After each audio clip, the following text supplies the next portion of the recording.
సభ్యులు వెనిదెల సత్యనారాయణ గారు తమ ప్రాంతంలో రామాపురం మండలంలో సాధించిన గ్రామీణ స్వీయ శిక్షణ ఉద్యమం గురించి పార్లమెంటులో వివరించారు.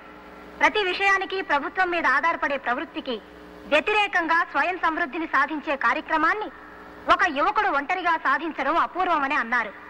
అది ఆంధ్రప్రదేశ్ కు మాత్రమే కాక యావత్ భారతదేశానికి ఆదర్శప్రాయమని సూర్యనారాయణ శాస్త్రిని ప్రభుత్వం గుర్తించాలని పలువురు సభ్యులు కోరారు.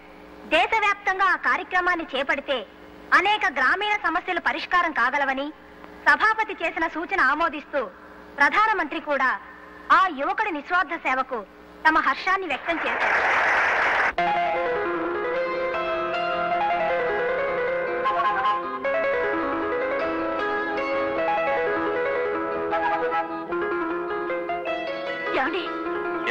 ఇలా రండి. ఎందుకు? టెలిగ్రామ్ వచ్చింది. టెలిగ్రామా? ఇవ్వమంటుంటే తీసుకోండి. మన ఊరికి ప్రధానమంత్రి వస్తున్నారట, మీకు సత్కారం. ఎందుకు వెళ్తా ఇదంతా? గుర్తింపు రావాల్సింది పనికి, మనిషికి కాదు. అయినా నేను ఒక్కనే చేశాను, అంతా కలిసే చేశాం కదా. అలాంటిది నాకే ఎందుకు ఈ సన్మానం? అబ్బా ఊరుకోండి, ఈ అదృష్టం అందరికీ వస్తుందా? డబ్బిచ్చుకుని సన్మానం చేయించుకునే దేశం ఇది. సొంత ఖర్చులతో శిలా విగ్రహాలు పెట్టించుకునే ఆనవాయితీ. స్వయంగా ప్రధానమంత్రి వస్తుంటే గర్వపడరేమిటి? రానివ్వండి. ఈ విధంగానైనా మన ఊరికి కొత్త రోడ్లు వస్తాయి కదా. రోడ్లేమిటి, ఎయిర్పోర్టే వస్తుంది. ఆ రోజు ఏ రంగు చీర కట్టాలా? మేము పత్రికా విలేకరులు. నేను ఆంధ్రజ్యోతి. నేను ఈనాడు. నేను ఆంధ్రపత్రిక అండి. I'm from Hindu. నమస్కారం, నేను ఉదయం. గణపతి శాస్త్రి గారు, మన రాష్ట్రానికి మీ అబ్బాయి సాధించిన ఘనత విని మిమ్మల్ని అభినందించడానికే వచ్చాం. మీ అబ్బాయి సాధించిన ఘనత వెనుక మీ ప్రోత్సాహం ఎంతైనా ఉందని మా అందరి అభిప్రాయం. మీరేమంటారు? అంటే మీ అభిప్రాయం అవునేనా, లేక మీ అబ్బాయి స్వయం కృషినే? గణపతి శాస్త్రి గారు, మీ పూర్వీకులు ఎవరైనా స్వతంత్ర పోరాటంలో గాని మరి ఏ ఇతర ఉద్యమాల్లో గాని పాల్గొన్నారా? అయితే సూర్యం గారిది వాళ్ళ అమ్మ పోలికై ఉంటుంది, అంతే కదండి? శాస్త్రి గారు, ప్రధానమంత్రిని మన ఊరికి రప్పించినంత గొప్ప బిడ్డను కన్నందుకు మీకు గర్వంగా ఉంది, అవునా? ఏమండి, సూర్యం గారికి ఇంత ఖ్యాతి లభించింది కదా, కన్న తండ్రిగా మీ అభిప్రాయం ఏమిటో చెప్తారా?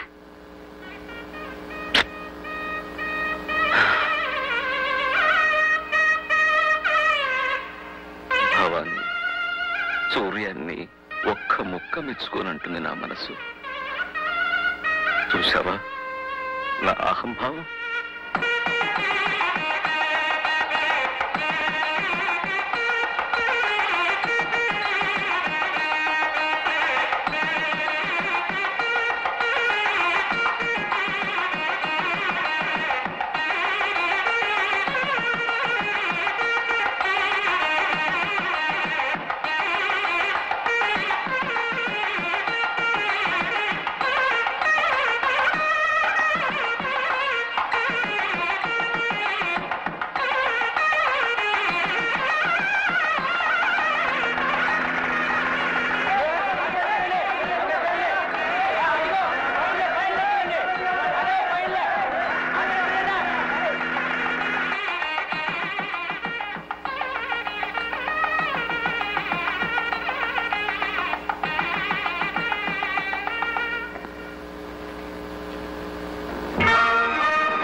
నమస్కారం. I never foresaw that a remote village like this would occupy an important place in my itinerary while touring the state of Andhra Pradesh. Andhra Pradesh రాష్ట్ర పర్యటన సందర్భంగా నా కార్యక్రమంలో ఈ మారుమూల కుగ్రామం ఒక ప్రముఖ స్థానాన్ని వహిస్తుందని నేను ఎన్నడూ ఎదురు చూడలేదు. Mr. Suryam, with his relentless Shri Suryam and simple వారి అవిరామ సేవల ద్వారా, ఆడంబరం లేని జనాంకిత జీవనం ద్వారా ఇది సాధ్యం చేశారు.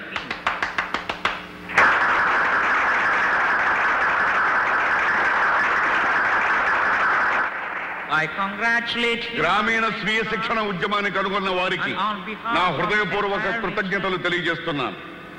నా తరఫున, యావత్ భారతదేశం తరఫున హృదయపూర్వక అభినందనలు తెలియజేస్తూ సగర్వంగా సమర్పిస్తున్న బిరుదు the young men of the decade, దశాబ్ది యువకుడు.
శుభ సందర్భంలో మహాకవి శ్రీశ్రీ గారి మాటలు ఒక్కసారి గుర్తు చేస్తున్నాను. స్వాతంత్ర్యం, సమభావం, సౌభ్రాత్రం, సౌహార్దం పునాదులై ఇళ్ళు లేచి జనావళికి శుభం పూచి శాంతి శాంతి కాంతి శాంతి జగమంతా జయిస్తుంది, ఈ స్వప్నం ఫలిస్తుంది.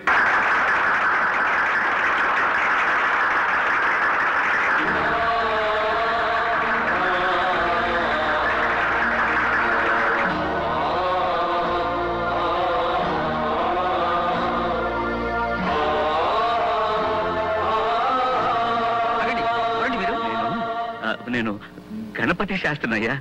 ఎవరండి గణపతి శాస్త్రి? అలా వెళ్ళకూడదు, వెళ్ళండి మీరు, వెళ్ళండి సార్.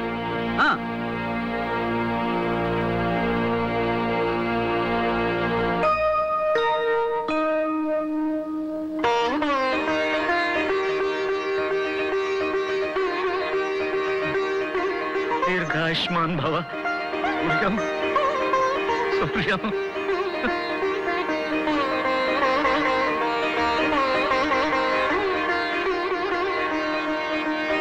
నమస్కారం. నేను సూర్యనారాయణ శాస్త్రి తండ్రిని. సూర్యనారాయణ శాస్త్రి తండ్రిని నేను. సూర్యనారాయణ శాస్త్రి తండ్రిని నేనేనని గర్వంగా చెప్పుకుంటున్నాను.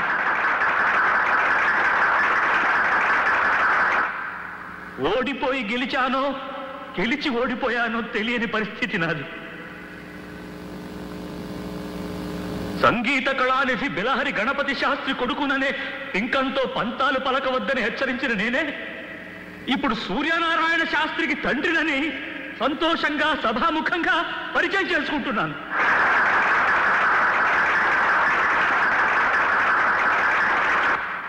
మల్లె పువ్వు వల్ల తీగను మల్లె తీగ అంటారు.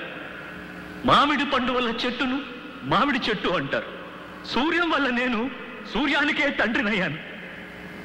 సంగీతమే సర్వస్వమని, సంగీతమే పరబ్రహ్మస్వరూపమని నమ్మిన నాకు సంఘహితమే సంగీతమని తెలియజేశాడు నా బిడ్డ. నా పాట కొన్ని వేల మంది వింటే సూర్యం నడిచిన బాట కొన్ని లక్షల మందికి ఆదర్శమైంది. ఈ దశాబ్దిలో ఎందరో గాయకుల్లో ఒక్కడిని నేను. కానీ మా సూర్యం ఈ దశాబ్దానికే నాయకుడయ్యాడు. కాబట్టి సంగీతానికి పరమావధి ఇప్పుడు నాకు అర్థమైంది. నేను సైతం మీ ప్రపంచ సంగీతంలో ఒక సగ్గతినవుతాను.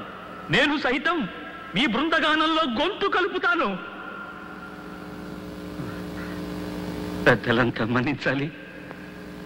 నేను ధర్మాన్ని నిర్వర్తించాలి. ఇప్పుడు లలిత, రామ్మ, వేదిక మీదకు రా.